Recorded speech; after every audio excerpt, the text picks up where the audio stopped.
اللہ الرحمن الرحیم۔ السلام علیکم اسٹوڈنٹس، میں آپ کی ٹیچر مسورہ جمیل امید کرتی ہوں کہ آپ خیریت سے ہوں گے۔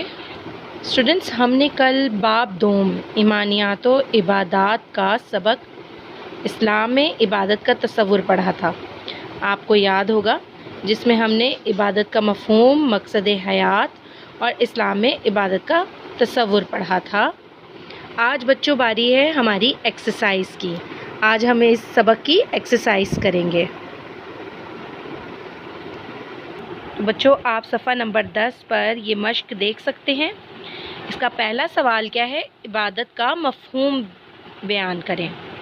بچوں، اس کا جواب آپ کو صفحہ نمبر 8 پر ملے گا۔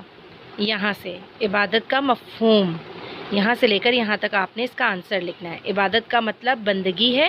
عبادت اللہ تعالیٰ کی بندگی کا نام ہے۔ عبادت کرنے والے کو عابد کہتے ہیں، اور عبد کا مطلب ہے غلام اور بندہ، یعنی جس طرح غلام اپنے آقا کا تابع و فرما بردار ہوتا ہے، اس طرح بندہ بھی اپنے حقیقی آقا یعنی اللہ تعالیٰ کا ہر معاملے میں اطاعت گزار ہوتا ہے۔ تو بچوں، یہاں سے یہاں تک اس پہلے سوال کا جواب ہے۔ بچوں، ہماری مشق نمبر 2 کیا ہے؟ انسان کی زندگی کا اصل مقصد کیا ہے؟ انسان کی زندگی کا اصل مقصد کیا ہے؟ یہاں پر ہمیں مقصد حیات میں اس کا جواب ملے گا۔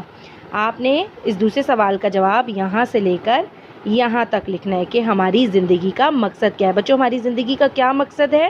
اللہ تعالیٰ نے ہمیں کیوں پیدا کیا؟ اللہ تعالیٰ نے اپنے بندوں کو اس دنیا میں بھیجا صرف اور صرف اس کی عبادت کرنے کے لیے۔ ٹھیک ہے بچوں، یہاں سے لے کر یہاں تک آپ نے اس کا جواب اپنی کاپی میں اتارنا ہے۔ بچوں، ہماری مشق نمبر 3 ہے، صرف اللہ تعالیٰ ہی عبادت کے لائق کیوں ہے؟ صرف اللہ تعالیٰ ہی عبادت کے لائق کیوں ہے؟ تو اس کا جواب آپ کو یہاں سے یہاں تک ملے گا۔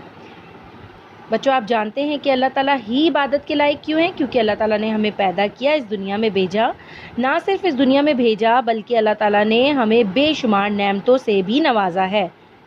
تو کیا بچوں ہمیں اللہ تعالیٰ کا شکر گزار نہیں ہونا چاہیے؟ کیا اللہ کی عبادت نہیں کرنی چاہیے؟ بالکل کرنی چاہیے۔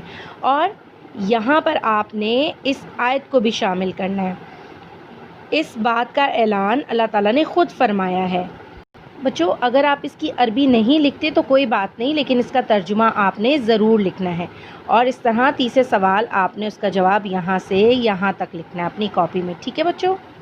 اب بچوں، سوال نمبر 4 کیا ہے؟ اسلام میں عبادت کا تصور بہت وسیع ہے، اس پر ایک مفصل مضمون لکھنا ہے آپ نے۔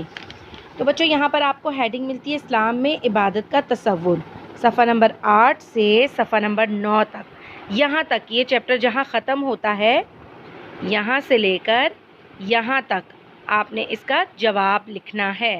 اب اس میں سے آپ نے ایک اچھا سا مفصل مضمون بنانا ہے خود۔ بچوں، اس پیراگراف کو اچھی طرح سے پڑھیں، اسے سمجھیں، اور اس میں سے جو کچھ آپ کو سمجھ آتا ہے اپنے الفاظ میں، جامع الفاظ میں آپ نے اپنے مضمون کا پہلا پیراگراف بنانا ہے۔ اسی طرح بچوں، یہاں پر دوسرا پیراگراف ہے، تو اسے بھی اچھی طرح سے پڑھیں، سمجھیں، اور جو کچھ آپ کو سمجھ آتا ہے اچھے الفاظ میں اپنے مضمون کا دوسرا پیراگراف بنانا ہے آپ نے، اور پھر اسی طرح آپ نے یہ تیسرا پیراگراف پڑھنا ہے، اور اس کو اچھی طرح سے سمجھ کر جو کچھ آپ کو سمجھ آتا ہے اسے اچھے الفاظ میں اپنے مضمون کا تیسرا پیراگراف بنانا ہے، اور اسی طرح پھر اس پیراگراف کو آپ نے پڑھنا ہے، چوتھے پیراگراف کو، اور اپنے مضمون کا اسے چوتھا پیراگراف بنانا ہے۔ اس طرح آپ کا مضمون تیار ہو جائے گا۔ تو بچوں، آپ نے اچھے سے الفاظ کا انتخاب کرتے ہوئے اچھا سا ایک مضمون بنانا ہے۔ بچوں، اب آپ کا سوال نمبر 5 ہے، خالی جگہ مناسب الفاظ چن کر پر کریں۔ عبادت کے معنی ڈیش ہیں، کیا ہے؟ ہم پڑھ چکے ہیں، بندگی۔ اللہ تعالیٰ نے جن و انس کو ڈیش کے لیے پیدا کیا۔ جن و انس کو کس لیے اللہ تعالیٰ نے پیدا کیا؟ جن اور انس مطلب انسان۔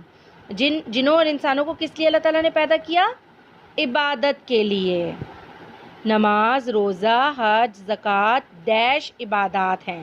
کون سی عبادات ہیں؟ عام عبادات ہیں، اہم عبادات ہیں، یا خصوصی عبادات ہیں؟ تمام اخلاقی خوبیوں کو ڈیش بھی عبادت ہے۔ اپنا لینا بھی عبادت ہے۔ اپنا ہر عمل اللہ تعالیٰ کے احکامات کے تابع کرنے سے ڈیش عبادت بن جائے گی. کیا عبادت بن جائے گی؟ پوری زندگی، چوتھائی زندگی یا نصف زندگی؟ پوری زندگی عبادت بن جائے گی.